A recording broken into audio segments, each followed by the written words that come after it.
Good afternoon and happy Thursday. Welcome to the Early Edge in 5, powered by SportsLine. I'm Grace Remington. So happy you're here with us today. Before we begin, you already know what to do. Please like this video. I see 27 likes on the stream already. Let's get to 100 by the end of the show. And subscribe to the SportsLine YouTube channel because it's your only way into the chat. And everybody wants to be part of the chat, okay? Let's take a look at how we did last night. Another winning day for us here on the Early Edge in 5, going 5-3 overall. The PropStarz Remy collab makes its debut. That Verlander one, we lost by the hook, but I would like to say Verlander maybe got a little lucky there. Baseball is a lucky sport. But we come back and we try again today. All right, more picks from our Early Edge cappers tonight on HQ. Check out this 6 o'clock hour. Once again, a bunch of rock stars in there with Chip Patterson, M Squared, Buckets, and Proppy. And then for the nightcap, M Squared is back with Zach Simony. You can watch HQ on the CBS Sports app, cbssports.com/live, Paramount Plus, and Pluto TV. Now, without further ado, let's bring in the crew. We got frickin' Frack today, the PropStarz, and Mike Barner. Look at all these smart faces on your screen right here. Guys, it is storming outside here in Nashville, but this betting slate tonight is dry as ever. So we're just going to attack these games from every angle possible. And Specty, as always, you're starting us off with some variety today with the FIFA Women's World Cup. Where are you taking us? Yeah, there's only one game left for tonight. We'll go with the USA picks tomorrow. But for today, the only way I see attacking this game is Nigeria plus 1.5 at -165. I know that's a ton of juice here, but our model's predicting a 1.5 to 0.9 scoreline, only a 0.6 goal difference between these two. And Nigeria have been on fire in the 2023 year. When they play teams who are in the World Cup, they have 3 wins, 0 losses, and 1 draw. I think they are dramatically underrated in this. And they have a star in Oshalale who can score at any given moment. You might even want to sprinkle maybe a anytime goal scorer at plus 320 on her. Last time these two teams met in April of 2022, the game ended in a 2-2 draw. I'm going with Nigeria plus 1.5. All right, so Specty with an official play and a little sprinkle there. We also found out today he is a big fan of Zara. So glad you're bringing us some style tips as well. I mean, I'm honestly, I'm looking at this chat and I mean, Mervin's H&M model, I was expecting a little bit higher of fashion. He's higher class than that, guys. Come on. Yeah, come on, y'all. Like, give me some Gucci, some, any of those. Like, do you think I know what any of that stuff is? I mean, I have no idea. I wear polo shirts every day and undershirts. They said you looked like an insurance salesman, so I've heard worse. I heard worse, so I'll take it. Yeah, M Squared in the chat does say EC undershirt day. Let's go. So we'll get to his picks in a bit later. We'll see if the undershirt pays off. But let's get into these MLB games now. Only 3 left on the night slate for us. Mikey B, you got a couple for us. Where are we putting our money tonight? All right, so first we're going to go to the Astros Athletics game. We're going to do both teams to score at least 3 runs at -110 on DraftKings. Now, Hogan Harris is expected to start for the A's. Who knows? He could end up following an opener. They've been doing that with him sometimes last minute. Regardless, he's given up at least 4 runs in each of his last 4 outings. The A's have the highest bullpen ERA in baseball, so the Astros should sail towards 3 runs here pretty easily. Now, starting for the Astros is JP France. He's been good, but he's allowed at least 3 runs in 5 of his last 8 starts. The Astros also just played at Coors Field yesterday. Their bullpen threw 3 1/3 innings, so he might be a little tired there. So I think the A's will scratch across at least 3 runs to have that one cash. And then we got to get some juice, but there's not a lot of options, so this one I hope is worth the squeeze. We'll do Kyle Gibson of the Orioles under 5.5 strikeouts at -165 on DraftKings. Pretty high number for him. He's recorded 5 or fewer strikeouts in 4 of his last 5 starts. The Rays don't strike out a ton. The last time he faced them, he managed the last 6 innings, but he only had 4 strikeouts. Big difference here. This game's going to be played in Tampa Bay. The Rays have the 5th highest home OPS in baseball. I think Gibson gets knocked around, comes out early, and the under on 5.5 strikeouts cashes. All right. Love it. Mikey B. Sox Nation in the chat says, guys, hit the like button. We are at 70 right now. Come on, everyone. I know we can get to 100 by the end of the stream, but thanks, Sock Nation, for helping us out there. Taylor Dutton says, love the thumbnail. Should have been Specty dunking on EC. I think he already is, though, with his fashion choices. So. Oh, I mean, that's the understatement of the century. That was an easy one. All right. Mikey B, you got to start it off with the K-props. PropStarz and I are going to take us home on it. We got big EC energy here today. Proppy and I kind of went crazy on our Goose and Gatito collab. There they are, our beautiful, stunning cats. So yeah, we're betting the board here. And Proppy, we're going to start with Tyler Glass now going under 7.5 at plus 120. That line has actually now moved to 8.5 across the board. We still like fading him. I have him at 6.8. Proppy, Glass now a strikeout artist, yet why are we fading him here? Yeah, I love the 8.5 number, so I would definitely shop around if you only see 7.5 available on one book. But great spot to fade Glass now, in my opinion, against the Orioles. They hit him very well historically. A lot has to go right to strike out 8 or 9 batters in one game, so we're going to take the under here. All right, next we got Steven Matz under 5.5 strikeouts at minus 142.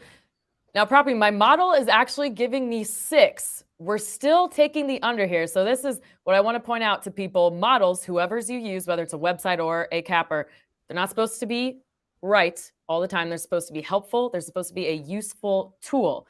So, Proppy, why are we still fading the Southpaw here? Because it's officially fade season at Remy Stars HQ. But no, I think this number is largely inflated on a model because Matz is a relief pitcher, so his numbers are somewhat skewed. When you're pitching, obviously, 1 or 2 innings versus pitching 5 or 6 innings, you can go a little bit more all out. So you'll see this commonly with relief pitchers on models. Their numbers tend to be a little bit bloated and inflated. So like the under here quite a bit. Yep, and historically, if you look at his K rate year by year, it is significantly lower when he's a starter. Next, we got Marcus Stroman under 4.5 Ks at plus 120. I have his projection at 4.6, so not an edge on the number, but this is an edge on the price. It should be minus 108 to the under. We're getting it on plus money, obviously. So, Proppy, why are we fading Stro? Yeah, I like it for a few reasons. One, he has a lot of familiarity with this lineup who have performed well against him historically. They've also been K'ing at a very low rate as well. So I think both those factors point to the under here.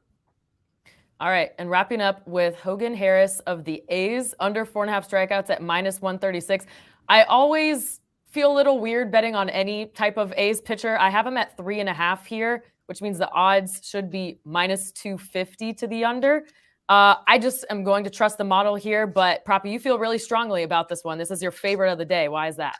Yeah, it is, Grace. I just think against the Astros, they have the lowest strikeout rate versus opposing southpaws in baseball by a significant margin. They've also already faced him once this season. I think it's a really easy fade.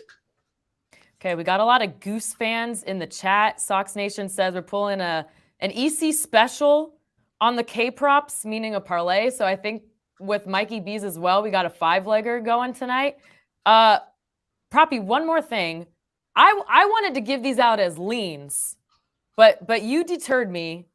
Why is that? Why are we going big EC energy today? Because we live and die by the sword around here, Grace. I also want to point out, I have been privy to your model's results over the course of this MLB season, and I can personally vouch for how well it has performed. So if the good people at home have any questions regarding the legitimacy of Miss Remington's model, I can assure you that it's been highly accurate and highly profitable. Also want to point out real quick, we're in a very good mood break, Grace, right now, because we just cashed our first ticket of the day on the Blue Jays money line. Oh, let's freaking go.